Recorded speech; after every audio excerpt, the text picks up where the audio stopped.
الذين يؤمنون بالغيب ويقيمون الصلاة ومما رزقناهم ينفقون. یہ آواز اندر والے اسپیکر تیز کر تھوڑی. عدنان کی تھے انہیں یہ کہتے ہیں انہوں کہتے ہیں نا.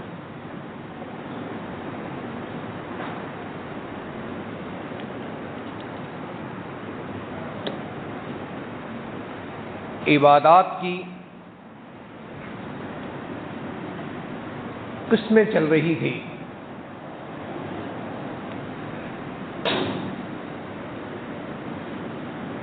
عبادات میں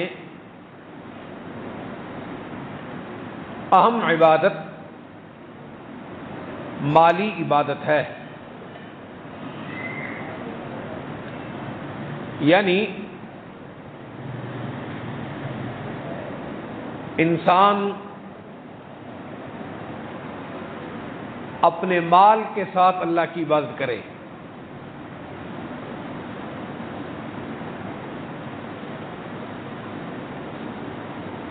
جیسے جسم کے ساتھ کرتا ہے.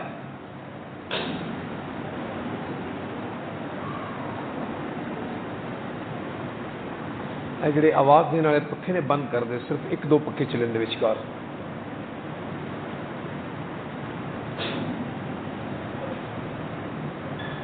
جیسے جسم کے ساتھ اللہ کی عبادت ہوتی ہے اور اس میں کسی بھی قسم کی شراکت اللہ کو پسند نہیں.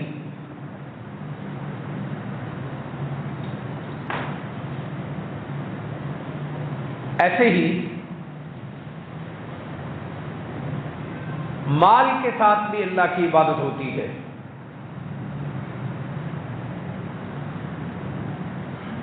اس میں بھی شراکت اللہ کو پسند نہیں.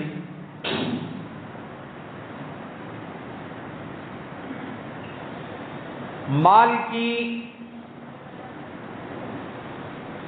شراکت اور شرک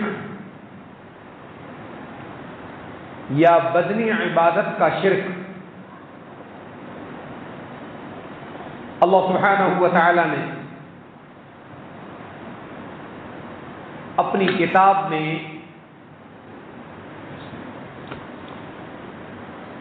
اس کی مثالیں بیان فرمائی. مثالیں ایسی بیان کی جو انسان کی اپنی جان کے ساتھ وابستہ ہیں, جس کو انسان خود اپنے لیے قبول کرتا ہے. ایسی مثالیں بیان کی. یہ قرآن کا اعجاز ہے. گہرا یہ اتنا ہے, قرآن گہرا اتنا ہے, اس میں گہرائی اتنی ہے, دنیا کے سارے سمندر پار ہو جائیں, درخت قلم بن کر ختم ہو جائیں, مگر اس کی تہ تک پہنچتے نہیں.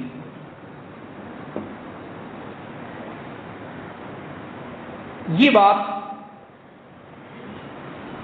صرف ایک زبانی جمع خرچ نہیں ہے کہ قرآن اتنا گہرا کلام ہے. یہ ایمان کا جوش نہیں ہے کہ ہم مسلمان ہیں اس لیے کہہ رہے ہیں, ایسا نہیں ہے. سب سے بڑی بات تو یہ ہے کہ یہ بات خود اللہ سبحانہ و تعالی نے فرمائی ہے کہ قرآن اتنا گہرا کلام ہے. سورہ کہف کے آخر میں بھی فرمائی ہے یہ بات, قُلْ لَوْ كَانَ الْبَحْرُ مِدَادًا لِكَلِمَاتِ رَبِّي لَنَفِدَ الْبَحْرُ قَبْلَ أَن تَنفَدَ كَلِمَاتُ رَبِّي وَلَوْ جِئْنَا بِمِثْلِهِ مَدَدًا.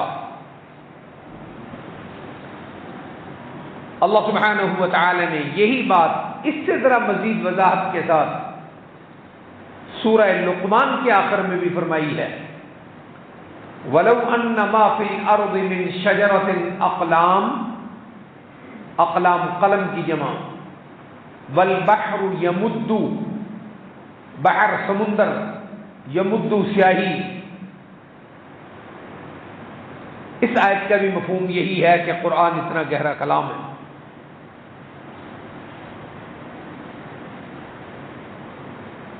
پھر یہ قرآن میں قرآن کا دعوی نہیں، انسانوں کا مشاہدہ ہے کہ قرآن اتنا گہرا ہے.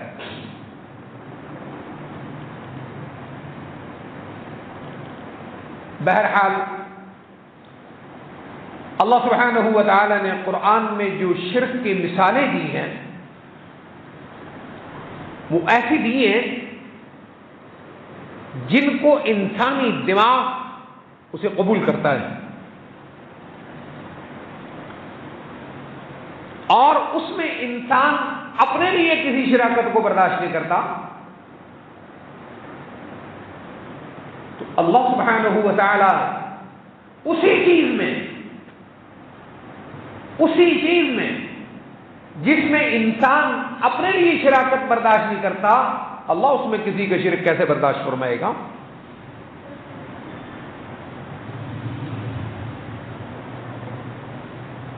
شرک انسان کی غیرت کے منافی ہے. شرک انسان کی غیرت کے منافی ہے. انسان کے اندر غیرت پیدا کس نے کی ہے؟ انسان میں جو غیرت کا مادہ ہے، انسان اپنی بے عزتی کے معاملے پر غیرت محسوس کرتا ہے، جان و مال میں نقصان کے معاملے میں غیرت محسوس کرتا ہے. انسان کو محسوس ہوتی نہیں غیرت، تو غیرت نہ محسوس کرنے والے کو بغیرت کہا جاتا ہے. بغیرت اپنے لیے انسان پسند نہیں کرتا. تو یہ جو انسان کے اندر غیرت کا احساس ہے اور بغیرتی سے بچنے کا احساس ہے، یہ احساس کس سے پیدا کیا ہے؟ اس کا خالق کون ہے؟ اللہ. تو اللہ کے اندر کتنی غیرت ہوگی؟ خود اللہ سبحانہ و تعالیٰ کے اندر غیرت کتنی ہوگی؟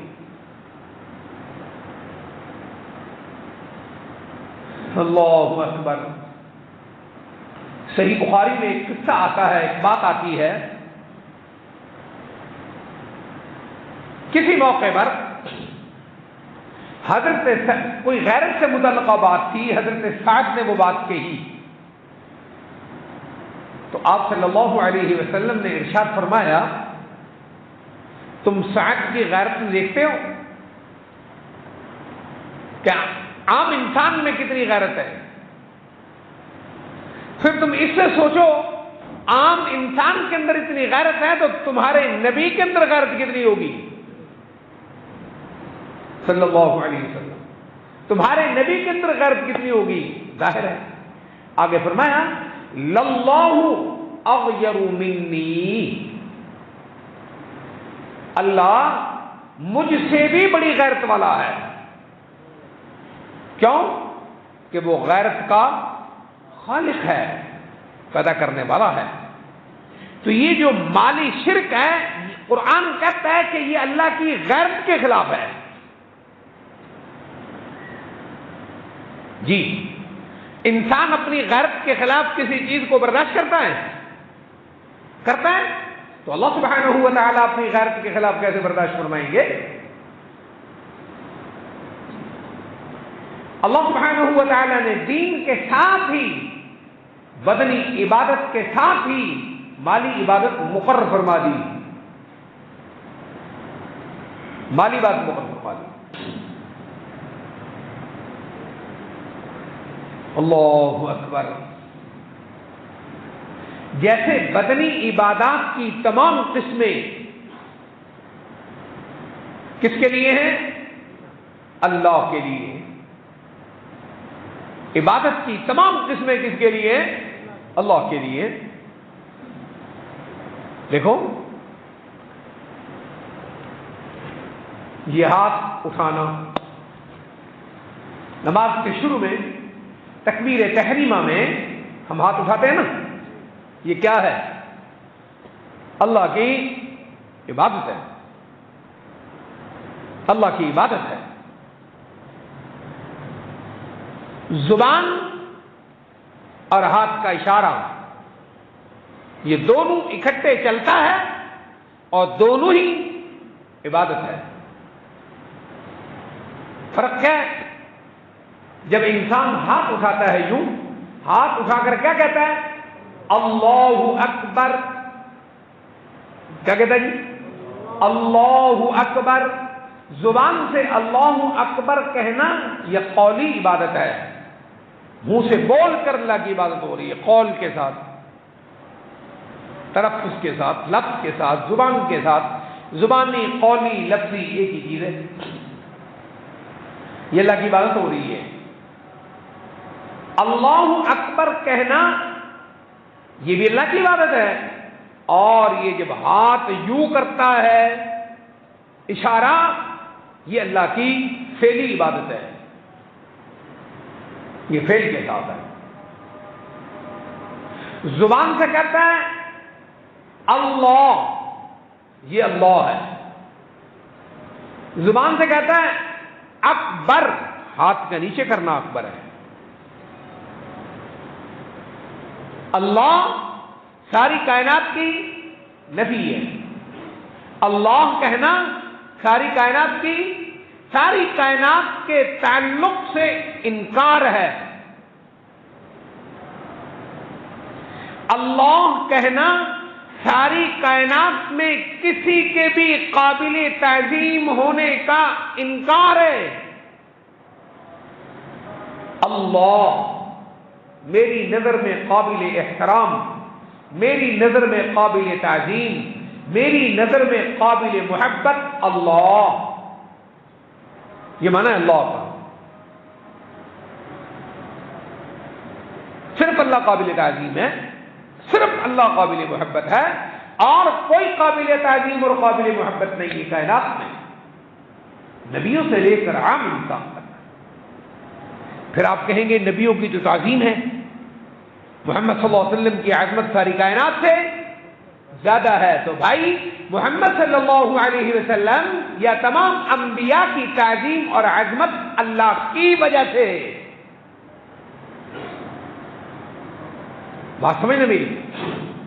محمد صلی اللہ علیہ وسلم کا احترام، اپنے باپ کا احترام، اپنی ماں کا احترام، کائنات میں کسی بھی قابل احترام چیز کا احترام، دراصل یہ اللہ کے حکم کی تعظیم اور احترام ہے۔ اس نے حکم دیا ہے کہ ان کی کیا کرو؟ تعظیم کرو، اللہ کی وجہ سے قابل تعظیم ہے۔ تو اصل تعظیم پھر کس کی ہے؟ اللہ کی۔ محمد صلی اللہ علیہ وسلم کی تعظیم ہے، کیا تعظیم ہے؟ کہ ہر معاملے میں آپ کی اطاعت کرنی ہے، یہ آپ صلی اللہ علیہ وسلم کی تعظیم ہے۔ آپ صلی اللہ علیہ وسلم کی تعظیم یہ ہے کہ ہر معاملے میں آپ کی اطاعت کرنی ہے۔ آپ صلی اللہ علیہ وسلم کی تعظیم یہ ہے کہ ہر معاملے میں یہ سمجھنا ہے میرا عمل اللہ کے ہاں وہ قبول ہوگا جو رسول اللہ سے وابستہ ہے، جو پیارے نبی سے وابستہ نہیں وہ قابل ہے، یہ آپ کی تعظیم ہے صلی اللہ علیہ وسلم۔ میری آنکھ کے اشارے سے لے کر میرے جسم کی کسی بھی جوڑ کی حرکت تک، میرے دل دماغ کا استعمال، سر آنکھ پیر ہاتھ کا استعمال، حتیٰ کہ میری شرمگاہ کا استعمال رسول اللہ کے حکم کے ماتحت ہے، تو یہ اللہ کی عبادت ہے، اللہ کی عبادت بنتی ہے۔ اس بات کا دل میں یقین اور عملی طور پر اس کو اپنے جسم سے ادائیگی، یہ اصل تعظیم ہے کس کی؟ رسول اللہ کی۔ آپ کی یہ تعظیم کس نے مقرر کی ہے؟ اللہ نے مقرر کی ہے۔ تو اصل قابل تعظیم کون ہوا؟ وہ یہ کون ہوا پھر؟ اللہ۔ دیکھیے قرآن میں بار بار آتا ہے واتقوا اللہ، کیا معنی اس کا؟ اللہ سے ڈرو، تقوی اختیار کرو، یہ معنی نا، واتقوا اللہ، اللہ سے ڈرو، اللہ سے تقوی اختیار کرو۔ اللہ کے تقوی کا کیا مطلب ہے؟ تقوی پرہیزگاری کا کیا مطلب ہے؟ جو کرنے کے کام ہیں وہی کرو جن کا اللہ نے کہا، یہ پرہیزگاری ہے۔ جن کاموں سے رکنا ہے ان کاموں سے رکو جن سے اللہ نے روکا ہے، ان سے رکنا یہ پرہیزگاری ہے۔ یہ آئے گی کیسے؟ یہ پرہیزگاری تمہارے اندر آئے گی کیسے؟ ساتھ ہی اللہ کہتا ہے فاتقوا اللہ واطیعون۔ سورہ شعراء اس سے بری ہوئی ہے۔ کس کس نبی سے ہیں؟ نمبر 1 حضرت نوح علیہ السلام، ان سے کہا گیا اپنی قوم سے کہو فاتقوا اللہ، اے قوم نوح اللہ سے ڈرو، اور اس اللہ سے ڈرنے میں اللہ سے ڈرنے کا کیا مطلب؟ کرنے والے کام بھی ان کے کہے سے کرنے ہیں، رکنے والے کام بھی ان کے کہے سے رکنا ہے۔ اس کرنے میں اور رکنے میں وَأَطِيعُونَ، نوح علیہ السلام کی زندگی کا خیال کرو، جن سے وہ روکتا ہے، جن کے کرنے کا حکم دیتا ہے، بس وہی اللہ کی آواز ہے، یہی تقویٰ۔ کس کے بارے میں کہا؟ حضرت نوح علیہ السلام کے بارے میں۔ ٹھیک ہو گیا؟ اس کے بعد حضرت ہود علیہ السلام ہے، اللہ کے نبی ہیں، وہاں بھی کیا کہا؟ اے نوح، اے ہود اپنی قوم کو دعوت دو، اے ہود علیہ الصلوۃ والسلام وعلی نبینا صلی اللہ علیہ وسلم اپنی قوم کو دعوت دو۔ کیا دعوت دو؟ فاتقوا اللہ، دیکھو ایک ہی دعوت ہے، کیا؟ فاتقوا اللہ، اس لفظ میں اور نوح علیہ السلام کی دعوت کے لفظ میں کوئی فرق ہے؟ فرق نہیں ہے، کوئی فرق نہیں ہے۔ ایک حدیث میں آتا ہے اللہ کے نبی صلی اللہ علیہ وسلم ارشاد فرمایا، انہوں بند کرا دے، اللہ کے نبی صلی اللہ علیہ وسلم ارشاد فرمایا ہم جتنے بھی نبی ہیں، ہم تمام نبیوں کی اصل ایک ہی ہے، تمام نبیوں کی اصل ایک ہے، اصل دعوت ایک ہی ہے۔ دیکھو وہی دعوت کس کی ہے؟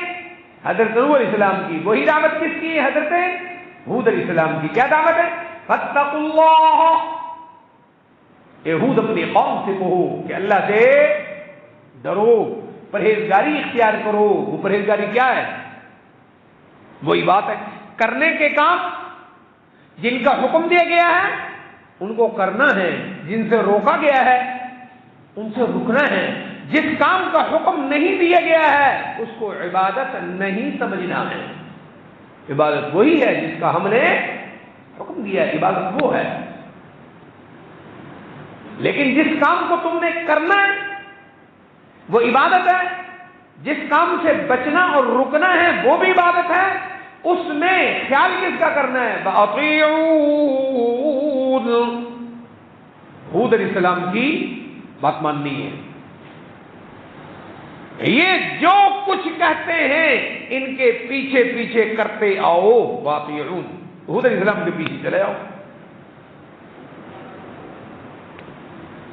اللہ اکبر، کتنا آسان نسخہ ہے، دین کتنا آسان ہے، سبحان اللہ، بالکل آسان ہے۔ ہود علیہ السلام کے بعد سورۃ شعراء میں ذکر ہے حضرت صالح علیہ السلام کا۔ یہ قوم سمود کے نبی ہیں، یہ قوم نوح، ان کا زمانہ بہت لمبا ہے۔ کتنا؟ 950 سال۔ کتنا؟ 950 سال۔ اتنی نوح علیہ السلام کی عمر ہے، اتنی ان کی عمر ہے۔ اس کے بعد ہود علیہ السلام کا زمانہ ہے،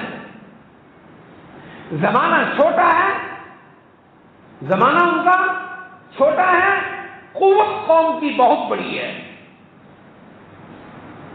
کھجور کے تنوں جیسے ان کے قد، طاقتور قوم، پہاڑ کی بڑی سے بڑی چٹان کو ایک ہاتھ سے اٹھا کر پھینک دینے والے لوگ،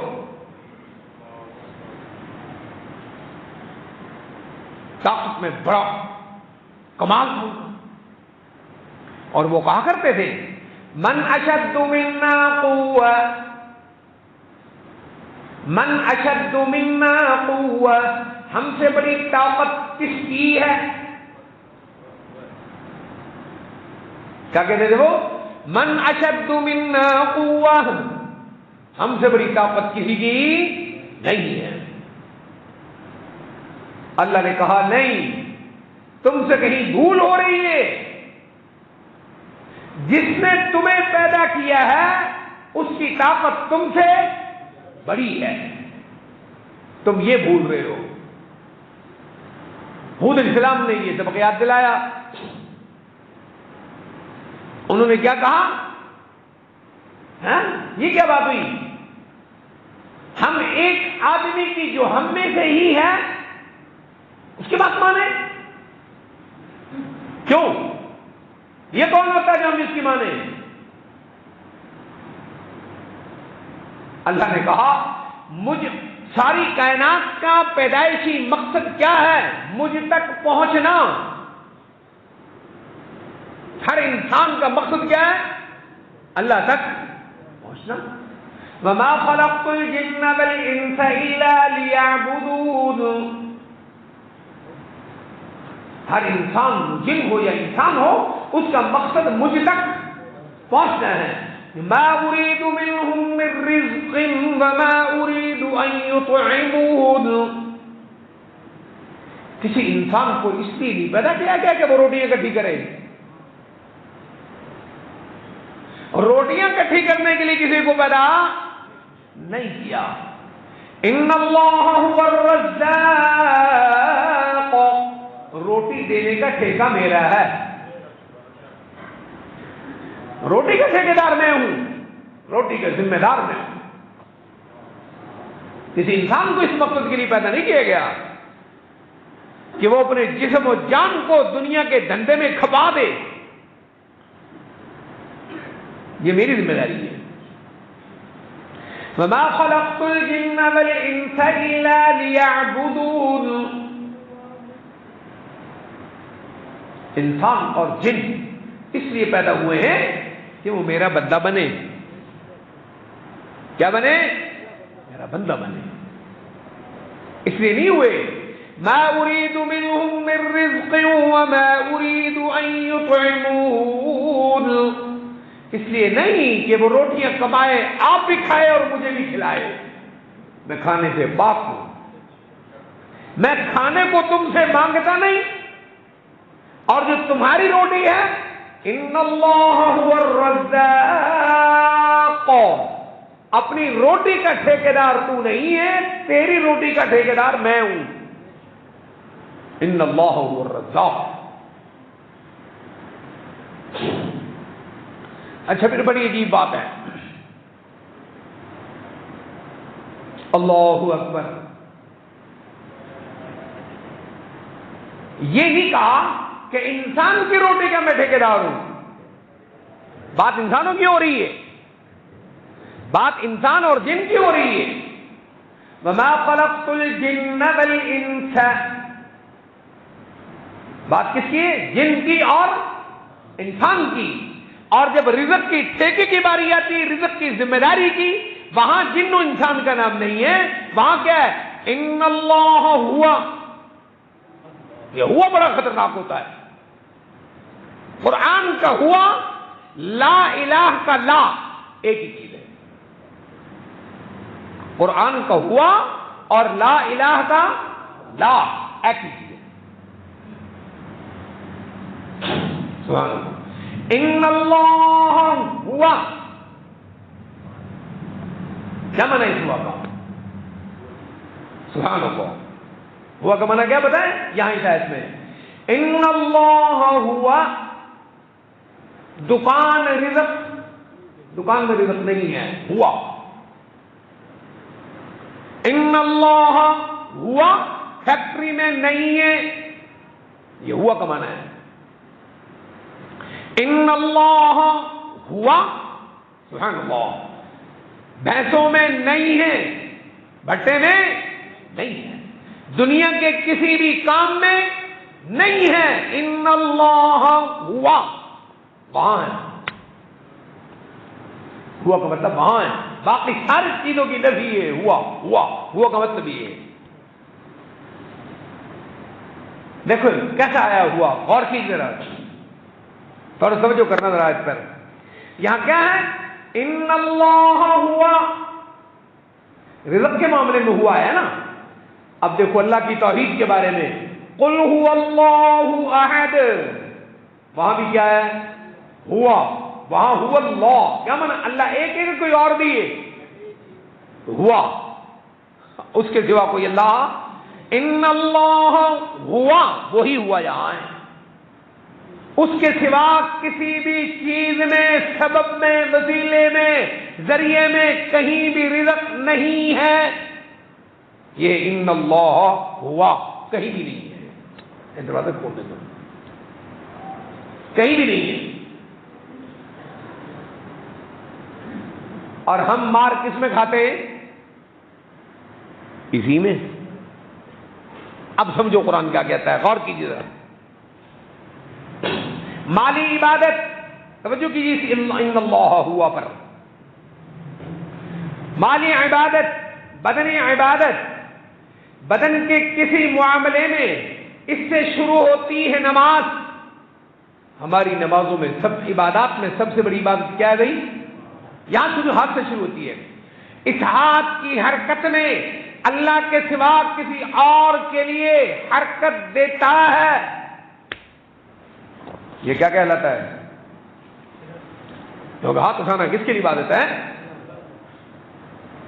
کہیں اور اٹھانا اس کو؟ آ گیا؟ کوئی بات سمجھ آ رہی ہے؟ ہاں، یہ ہاتھ اٹھانا توحید ہے، کس کی؟ اللہ کی، یہ اس کی وحدانیت ہے۔ ایک ہے زبان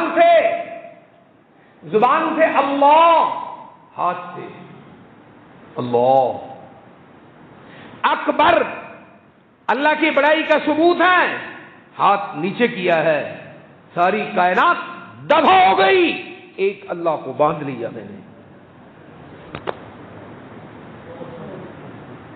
ساری کائنات ختم ہو گئی، ایک اللہ کو باندھ لیا۔ اس کو باندھنا کیسے؟ یہی نبی کا کام ہے۔ قوم نوح کو بھی کہا میرے تک آؤ، کس کے ذریعے؟ نوح کے ذریعے۔ قوم عاد کو کہا میرے تک آؤ، میرے تک آؤ، میری طرف آؤ، کس کے ذریعے؟ ہود کے ذریعے آؤ، اس کے بغیر نہیں۔ قوم صالح آ گئی، یہ کیا تھی؟ یہ معیشت میں کمال رکھتی تھی، زراعت میں کمال رکھتی تھی، زراعت اور معیشت میں۔ قوم عاد صنعت میں، فیکٹریوں میں، ملیں، فیکٹریاں، صنعتیں قوم عاد پر ختم ہیں، تعمیرات قوم عاد پر ختم ہیں۔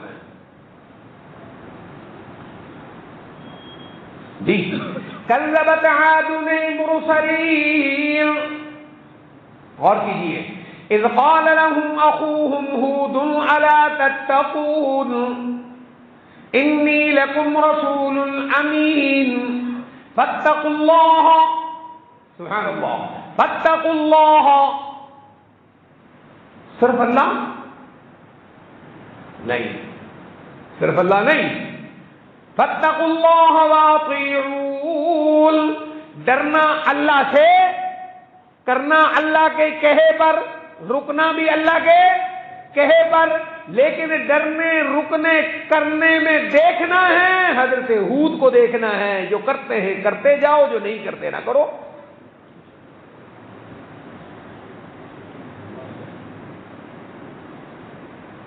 اللہ اکبر. قوم صالح آ گئی، زراعت میں کمال رکھتی تھی، زراعت میں کمال درجے کی کمال تھی. اتترکون فیما ہاہنا آمنین فی جنات وعیون وزروع، زروع زرع کھیتیاں، کھیتی باڑی، وزروع ونخل وزروع ونخل طلعها ہضیم، کمال کی زراعت. کہاں ان سے کیا جا رہا تھا؟ فاتقوا اللہ وَأَطِيعُونِ، ہر معاملے میں اطاعت کس کی کرنی ہے؟ کرنے والے کاموں میں بھی اور نہ کرنے والے کاموں میں بھی. ان کے بعد زمانہ آتا ہے کس کا؟ حضرت لوط علیہ السلام کا. اچھا دیکھو، گزشتہ اقوام کی اللہ نے قرآن میں جتنی خبریں دی ہے، چاہے وہ معاشرتی جرائم ہیں، شہری جرائم ہیں، دیہاتی جرائم ہیں، یا انسان کی اخلاقیات سے متعلقہ جرائم ہیں، سب کو کھول کھول کر ہمارے سامنے رکھا ہے. یہ نہ کرنا، تم نے یہ جرم نہیں کرنے. اگر تم جرم کرو گے سزا بری ہے، سزا بری ہے. جو تمہارے پاس نبی آیا ہے، قوم نوح کو کہا تمہارے پاس میرا نبی ہے نوح علیہ السلام، یہ اللہ کی بہت بڑی نعمت ہے. یہ بہت بڑی نعمت ہے، بہت بڑی نعمت ہے. یہ کیسی نعمت ہے؟ اللہ کو کسی نے دیکھا نہیں. دیکھا ہے؟ دیکھا اللہ کسی نے نہیں. اللہ کو کسی نے دیکھا نہیں، اللہ کی آواز کوئی سنتا نہیں، اللہ کا بتایا ہوا راستہ کسی کو پتہ نہیں چلتا. اللہ کیا ہے، اللہ کون ہے، اللہ کی صفت کیسی ہے، اللہ سنتا کیسے، اللہ دیکھتا کیسے، اللہ دیتا کیسے. اللہ سب کچھ وہی ہے جو وقت کا تجھے نبی بتا رہا ہے. اللہ یہ بس ان کی بات ماننے جائے، تو نے ان کی مان لی، تو نے اللہ کو پا لیا. کس کو کہا جا رہا ہے؟ یہ ہر قوم کو، ہر قوم کو. تو اللہ کا نبی نعمت ہوا کہ نہیں؟ نعمت کی بے قدری سزا بری ہے. اللہ ہمیں قرآن میں کہتا ہے یہ بار بار بات، نعمت کی بے قدری اس کی سزا بری ہے. اور تم سے پہلی قومیں یہ سزائیں پا چکی ہیں. ہمیں کہہ رہا ہے قرآن، اللہ کی بے قدری کرنے کی سزائیں تم سے پہلے قومیں پا چکی ہیں. قوم نوح نے بھی پائی ہے، قوم ہود نے بھی پائی ہے، قوم صالح نے بھی پائی ہے، قوم لوط نے بھی سزا پائی ہے. قوم لوط میں کیا خرابی تھی؟ بدکاری. کیا بولو؟ کیا؟ بے حیائی. یہ قوم لوط میں جرم تھا. کس کو سنا رہا ہے قرآن؟ کہاں ہے؟ گرنتھ میں کہ قرآن میں؟ تورات میں کہ بائبل انجیل یہودیوں کی کتاب میں یا مسلمانوں کی کتاب میں؟ کس کتاب میں؟ یہ مسلمانوں کی کتاب میں. تو سنا کس کو رہا ہے؟ مجھے اور آپ کو. ساتھ ساتھ فرد جرم بھی بتا رہا ہے، جرم بھی بتا رہا ہے قرآن، اس کی سزا بھی بتا رہا ہے قرآن. کس کو بتا رہا ہے؟ آپ کو بتا رہا ہے، مجھے بتا رہا ہے. اس کی سزا بری ہے. قوم لوط بے حیا قوم تھی. کذبت قوم لوط المرسلین ہے قرآن میں. کہو سبحان اللہ. کیسے سمجھاتا ہے قرآن؟ کون سی بات ہے جو ہم سے قرآن نے ہمیں نہیں سمجھائی؟ لیکن ہم نے اپنی آنکھ، اپنے دل دماغ پہ گندگی اور شیطانیت کا پردہ رکھا ہوا ہے. شیطان نے ایک دھوکہ دے دیا ہے، تم بخشائے ہو، تم بخشے ہوئے ہو۔ کسی کو صرف نماز کا دھوکہ ہے، وہ نماز لیے پھرتا ہے، باقی سارا دن اس کا فارغ ہے، نماز پڑھتا ہے، لوگوں کے حقوق کو غصب کرتا ہے، نماز پڑھتا ہے، لوگوں کا حق ادا نہیں کرتا ہے، وہ سمجھتا نماز بخشا لے گی۔ آپ کا کیا خیال ہے پورے قرآن میں صرف نماز ہی ہے؟ اگر نماز ہوتی تو سورہ بقرہ کی پہلی آیت ہے الذین یقیمون الصلاۃ، قرآن مکمل ہے، اقیموا الصلاۃ، قرآن مکمل ہے، لیکن ایسا نہیں ہے، 30 سپارے ہی، تو 30 سپارے صرف تیری نماز کے لیے کہ باقی تو جو مرضی کرتا رہے؟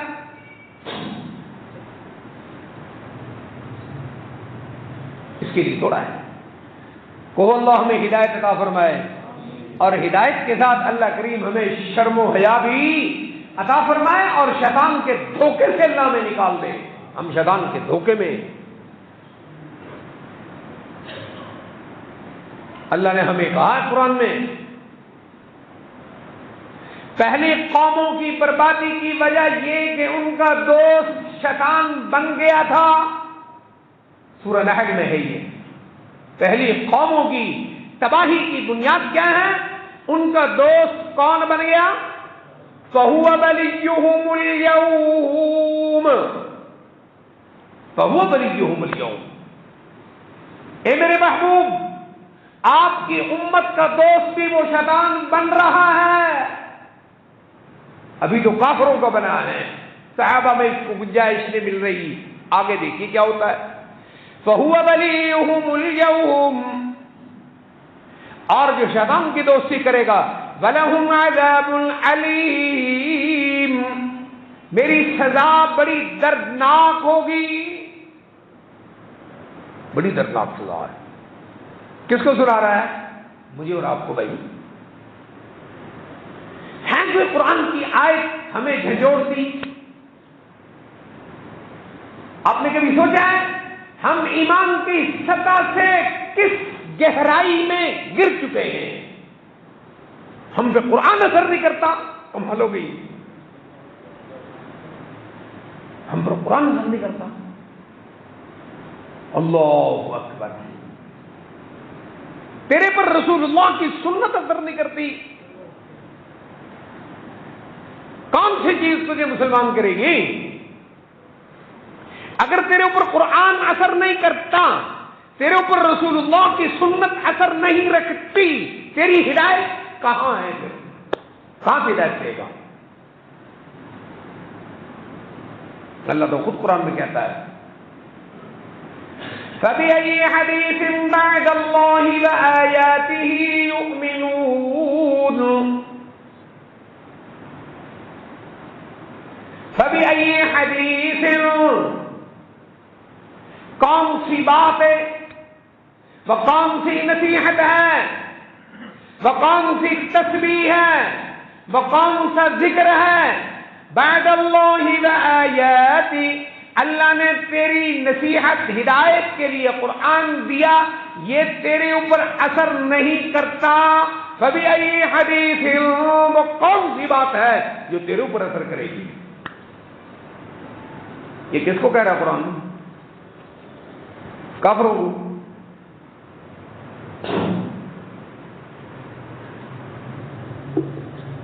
کس کو کہہ رہا ہے ویسے؟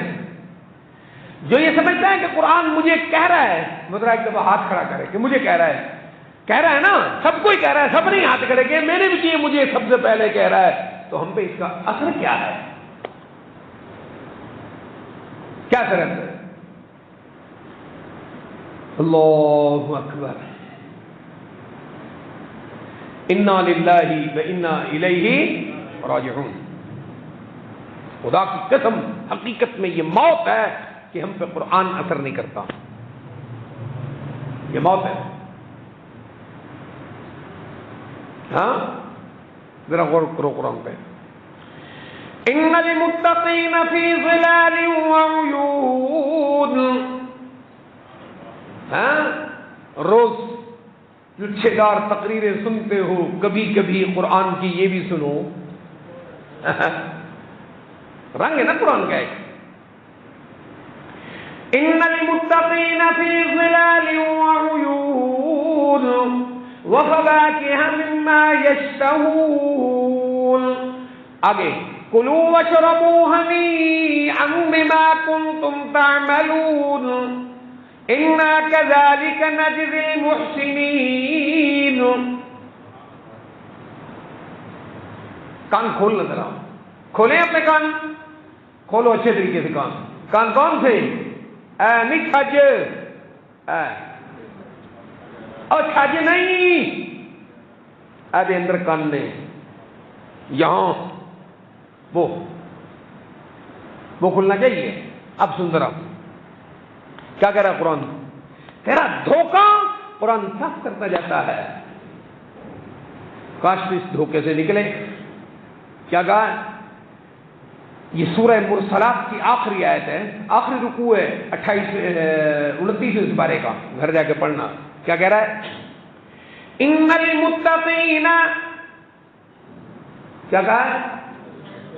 ان المسلمین تو نہیں کہا. کیا کہہ رہا ہے قرآن؟ ان المتقین. متقین اور مسلمین ایک ہی ہوتا ہے، ایک ہوتا ہے. لا الہ الا اللہ محمد الرسول اللہ کلمہ پڑھ لیا، اب وہ مسلمین ہے. ہو گیا مسلمین ہے. زنا کرے پھر بھی مسلمین ہے.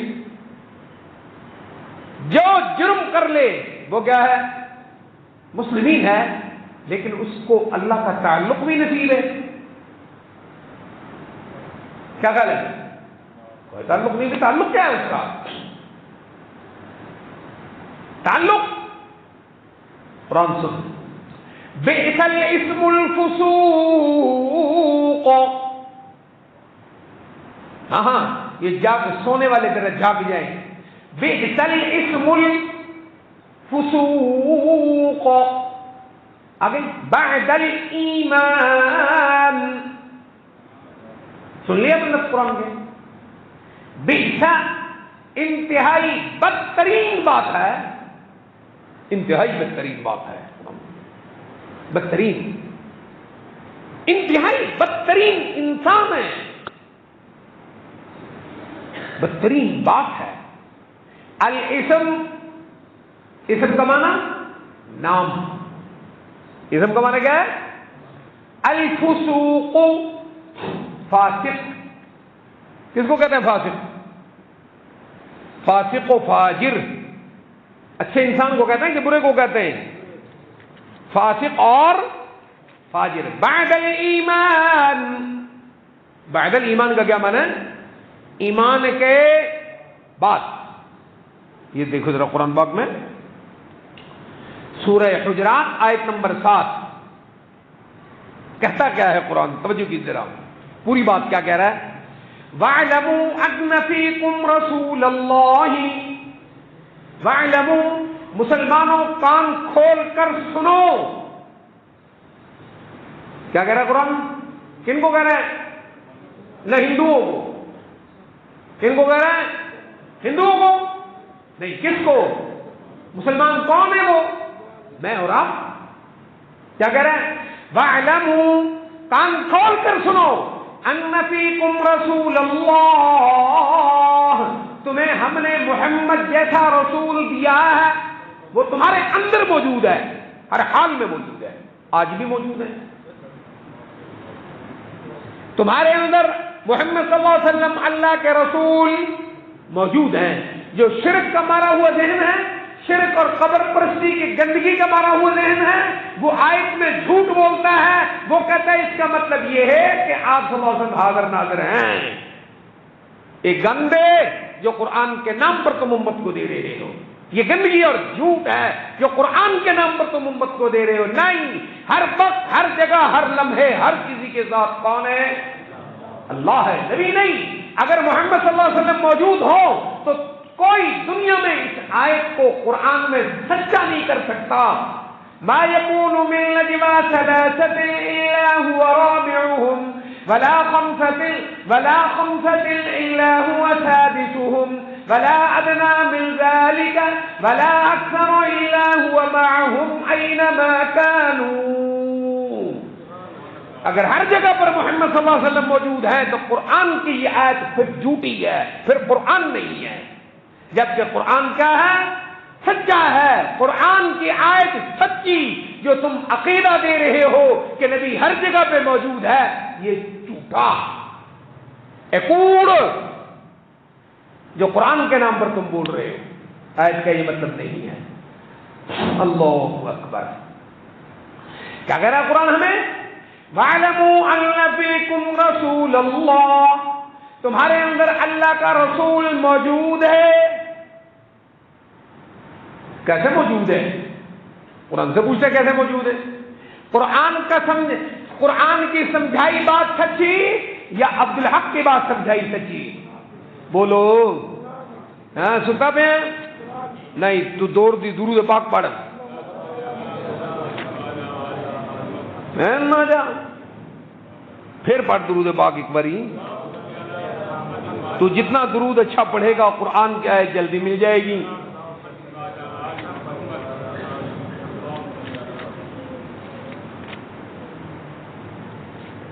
دیکھ مل گئی. تمہارے اندر محمد صلی اللہ علیہ وسلم موجود ہیں. کیا مطلب؟ وَأُوحِيَ إِلَيَّ هَذَا الْقُرْآنُ لِأُنذِرَكُمْ بِهِ وَمَنْ بَلَغَ. جس کو قرآن کی دعوت پہنچی اس کو محمد پہنچ گیا. یہ کہہ رہا قرآن.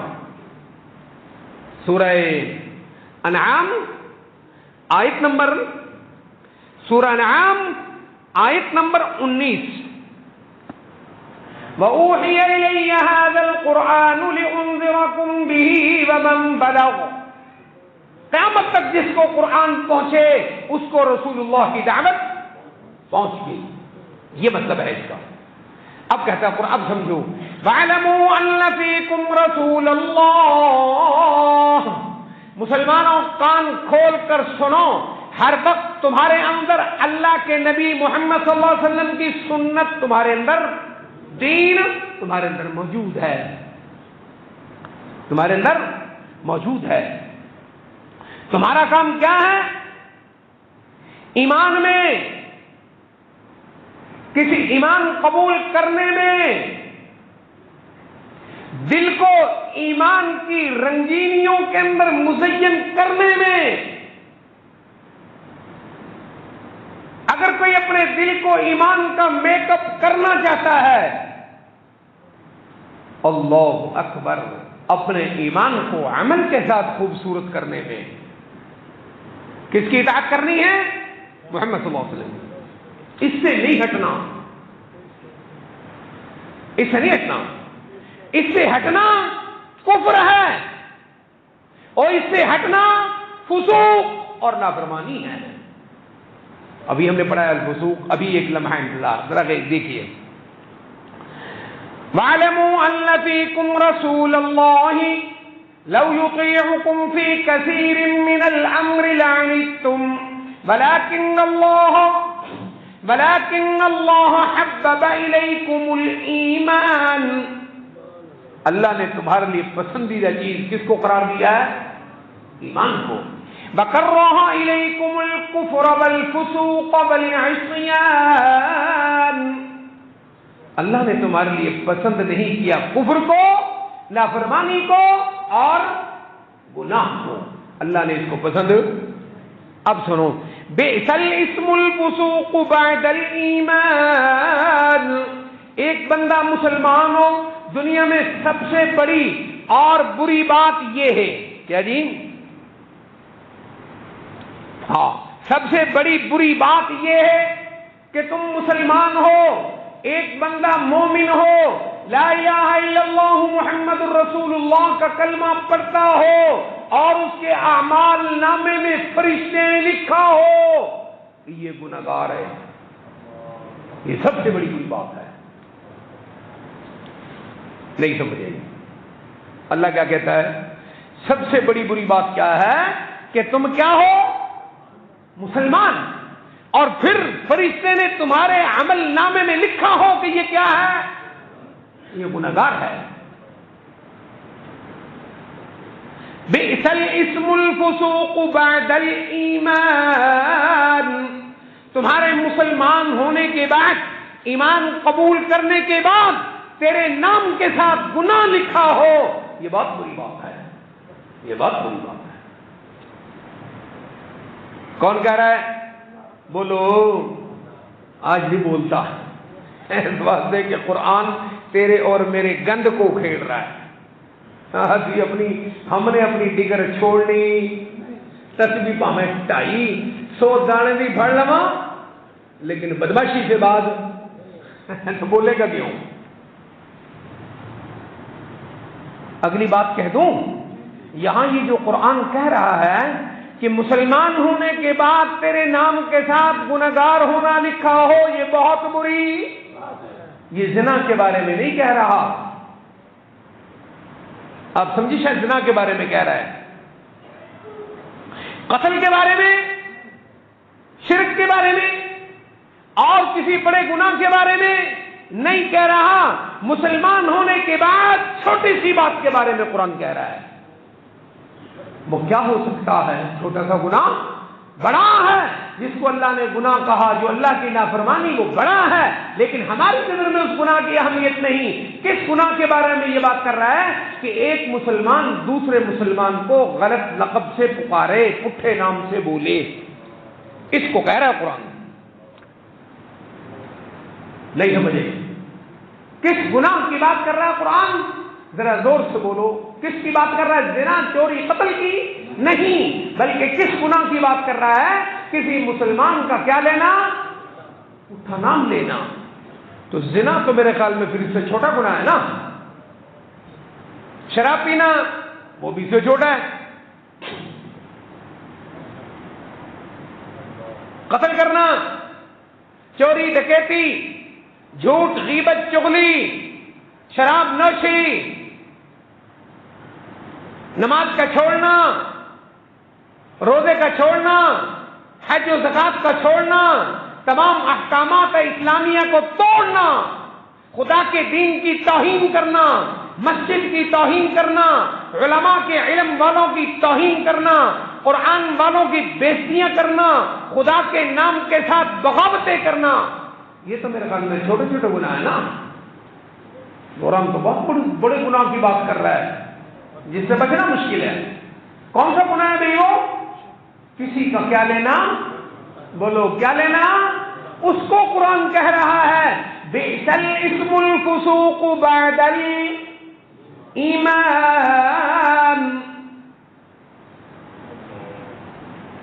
اس کو کہہ رہا ہے. تو نماز نہ پڑھ کے تو سیدھا جنت کے سیدھا سیدھا ہے. کوئی تیرے پوچھنے والا؟ جاہل خنزیروں نے تمہیں سمجھا دیا ہے محمد بخشواتے جائیں گے، تم نکلتے جاؤ گے. خبیثوں نے تمہیں سمجھایا ہے. قرآن کچھ اور کہتا ہے. سچا کون ہے؟ قرآن سچا ہے.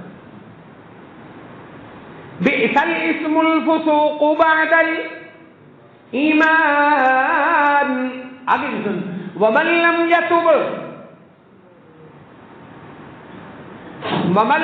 یتب، جو توبہ نہ کرے، فاولئک هم الظالمون، یہی ظالم ہے. یہی کون ہے؟ کسے کہتے ہیں ظالم؟ محسن کی احسان فراموشی ظلم. سب سے بڑا محسن کون ہے؟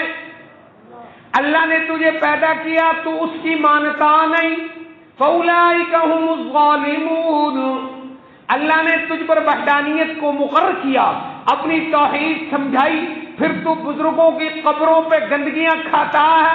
کوئی بزرگوں کی قبروں پہ جاتا ہے، کوئی ہندو مندر پہ جاتا ہے، کوئی مشرک بت کے پاس جاتا ہے، کوئی آگ کے پاس جاتا ہے، کوئی عیسیٰ کو پکارتا ہے، کوئی عزیر کو پکارتا ہے، تو ولیوں کو پکارتا ہے. اگر ان میں کوئی فرق ہے تو خدا کی کتاب سے آئے اصلاح. ان میں فرق ہے. ولی کو پکارنے میں اور بت کو پکارنے میں فرق ہے. قرآن سے آئے اسلام، رسول اللہ کے ارشاد کریں وَمَن لَّمْ يَتُبْ، جو اپنی گندی حرکتوں سے باز نہ آئے، اسے پتا ہے اللہ میرا خالق ہے، اس نے اپنی عبادت مجھ پر مقرر کی ہے، پھر عبادت کی طرف جاتا نہیں، فَأُولَٰئِكَ هُمُ الظَّالِمُونَ، یہی ہے ظالم. اسی کو ظالم ہے اللہ کہتا ہے، اس کو ظالم میں کہتا ہوں، یہ ظالم ہے. ظالم وہ تھوڑا ہی ہے جس نے کسی کو تھپڑ مار دیا، یہ بندوں کا ظالم ہے، یہ بے ایمان خدا کا ظالم ہے، یہ خدا پر ظلم کرتا ہے. تو بڑا ظالم کون ہے؟ اللہ پر ظلم کرنے والا کہ بندوں پر؟ تو ہم کس پر ظلم کر رہے ہیں؟ تو اللہ نے کہا ہے ہاں جو سزائیں پرانی قوموں کی ہیں وہی سزا تمہاری بھی ہے. آج امت اس سزا کو بھگت رہی ہے یا نہیں؟ صلی اللہ علیہ وعلی آلہ واصحابہ وبارک.